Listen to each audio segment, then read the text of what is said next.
हाँ देखिए बेटा, ये आपका कंटेनर है। एक और प्रॉब्लम है कि फ्लूइड सबमर्ज्ड ऑब्जेक्ट पर किस तरीके से फोर्स लगाता है।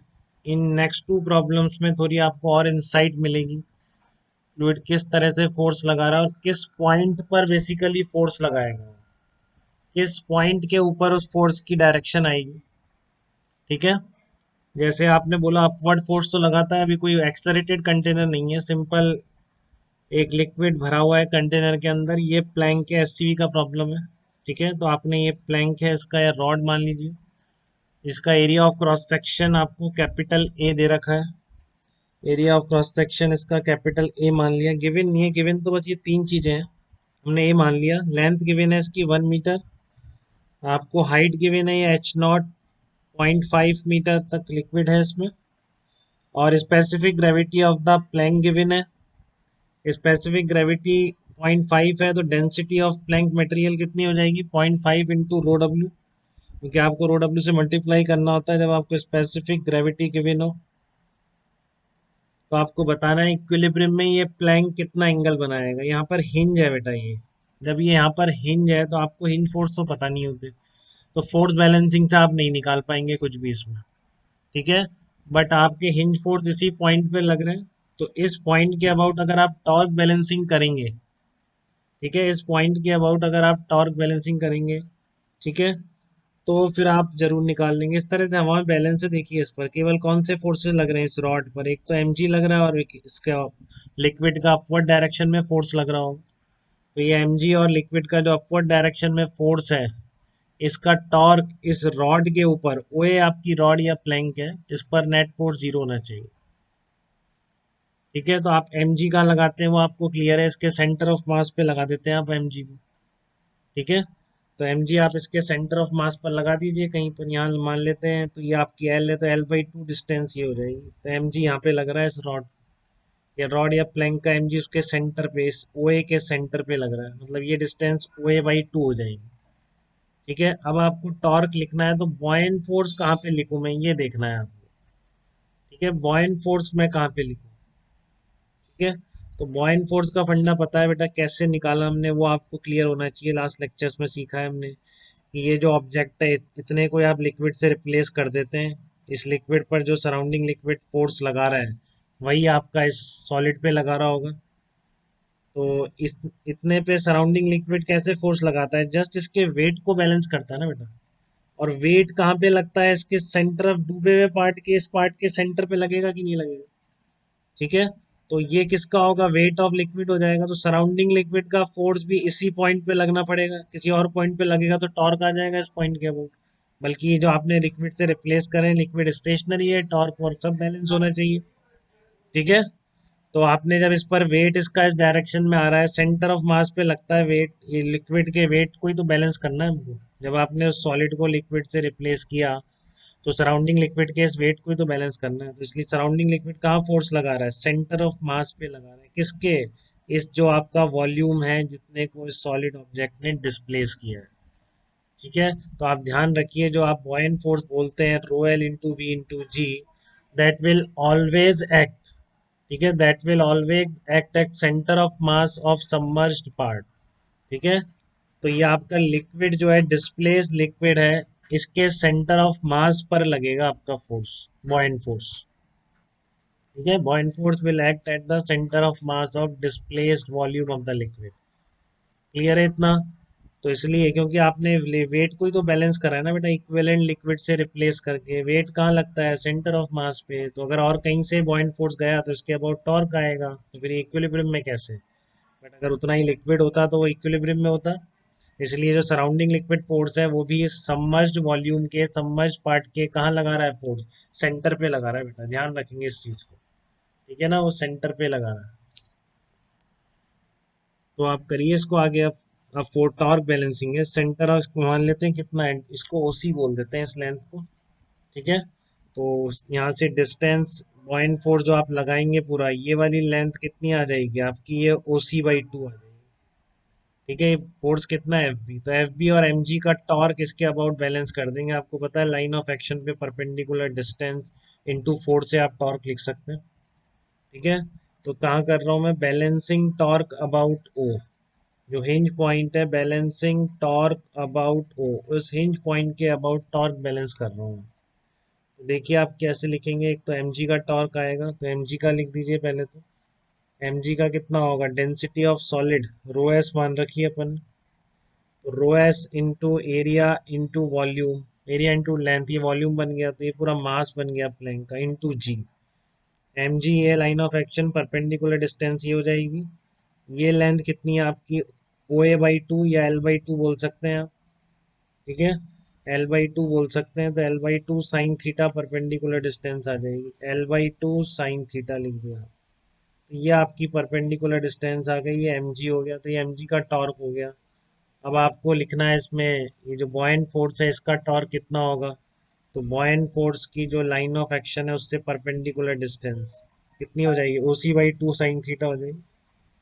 बॉयंट फोर्स कितना होता है, रो डब्ल्यू ए इंटू कितना वॉल्यूम, जो कि सबमर्ज्ड वॉल्यूम है, कितना है यहाँ पर ओ सी, ठीक है, ओसी तो है आपका सबमर्ज्ड वॉल्यूम, तो ओ सी इंटू जी, ये आपका वो आ गया rho L into volume inside into g surrounding liquid का फोर्स एफ बी। इसकी लाइन ऑफ एक्शन पे परपेंडिकुलर डिस्टेंस कितनी है, जितनी ये है, तो ये किस पॉइंट पे लग रहा है, ओसी बाई टू पे लग रहा है, डिस्टेंस ओसी बाई टू है, बताया आपको, डूबे हुए पार्ट के सेंटर पे लगेगा एफ बी, तो ओसी बाई टू साइन थीटा हो जाएगी, ठीक है ना। ये वाली लाइन, ये वाली डिस्टेंस इसके बराबर है, ये आपकी ओसी बाई टू है, तो ये होगी ओसी बाई टू साइन थीटा आ गया, ओसी बाई टू साइन थीटा। तो बस अब आप सॉल्व कर लीजिए इसको, जितना कटना है कट जाएगा, दोनों तरफ साइन थीटा आ रहा है, तो ये बेसिकली बन जाएगा O C square equal to rho S upon rho W बन जाएगा। तो rho S upon rho W आपको क्लियर है, यहाँ से 0.5 है, तो ये basically root one by two आ गया, one by root two, O C की वैल्यू आ गई, ठीक है। ओ सी आपकी कितनी आ गई, वन बाई रूट टू। अब आपको एच नॉट गिवन था ये वाला, तो आप देख सकते हैं इसमें सिंपल ज्योमेट्री से आपको ये ओ सी मिल चुका है बेटा इसमें, ये थी आपका फ्लैंक था ये ओ सी आपको मिल गया इसमें, और ये एंगल आपको पता है थीटा, ये पूछा है आपसे, ठीक है ना, angle theta that makes in the, तो आपकी ये लेंथ कितनी है, वन बाई टू है, एच नॉट 0.5, ये आपकी ओ सी है, तो आप इस ट्राइंगल से लिख सकते हैं O C cos theta equal to one by two, ठीक है, O C cos theta equal to one by two, O C है वन बाई रूट टू, तो आप ओ सी को वन बाई रूट टू से रिप्लेस करेंगे तो कितना आ जाएगा, वन बाई रूट टू आ जाएगा। तो यहाँ से थीटा कितना आ गया आपका, 45 डिग्री आ गया, ये थीटा की वैल्यू है। तो ये जो प्लैंक है आपका इक्विलिब्रियम में, ये वर्टिकल से इस कंटेनर की वॉल से कितना एंगल बना रहा है, 45 डिग्री बनाना है। तो ध्यान रखिए हमने केवल वेट इस प्लैंक का प्लस सराउंडिंग लिक्विड का जो अपवर्ड डायरेक्शन में फोर्स है वो बैलेंस करके हमने इसमें क्या निकाल दिया है, इसके उस उन दोनों फोर्सेस के ओ पॉइंट के अबाउट टॉर्क बैलेंस करके थीटा एंगल निकाल लिया है, ठीक है। अब इसी में थोड़ा सा और एक ही क्वेश्चन करेंगे, उससे थोड़ी और इंसाइट बढ़ेगी सराउंडिंग लिक्विड के फोर्स में, तो उसके लिए आप ये क्वेश्चन देखिए नेक्स्ट। हाँ, इस प्रॉब्लम में क्या है सुनिए एक बार, इस प्रॉब्लम में क्या कहा जा रहा है, इस प्रॉब्लम में कहा जा रहा है कि ये आपका क्या है, क्या क्लियर है यहाँ तक सबको, कोई दिक्कत नहीं है, ठीक है ना। सिंपल, बॉयंट फोर्स कहाँ लगेगा, सेंटर ऑफ मास पर डूबे हुए पार्ट के, ये ध्यान रखेंगे, ठीक है। अब इस क्वेश्चन में देखिए थोड़ी और इंसाइट बढ़ाएगा आपके, ठीक है।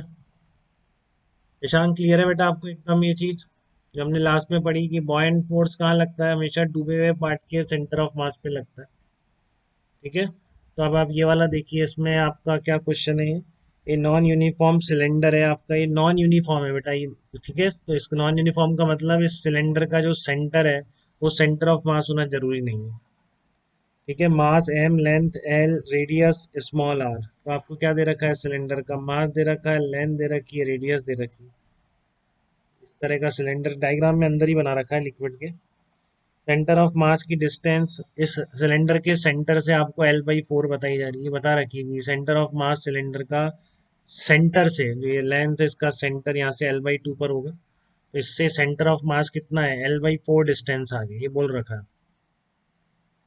ठीक है। Cylinder is capped in a liquid of uniform density rho, जो सिलेंडर को रखा गया है वो एक लिक्विड में रखा गया है जिसकी डेंसिटी कितनी है, रो है। The moment of inertia of the rod about the centre of mass is capital I. Moment of inertia of the rod इस सेंटर ऑफ मास के अबाउट इस पूरी रॉड का मोमेंट ऑफ इनर्शिया आपको कितना दे रखा है, आई दे रखा है।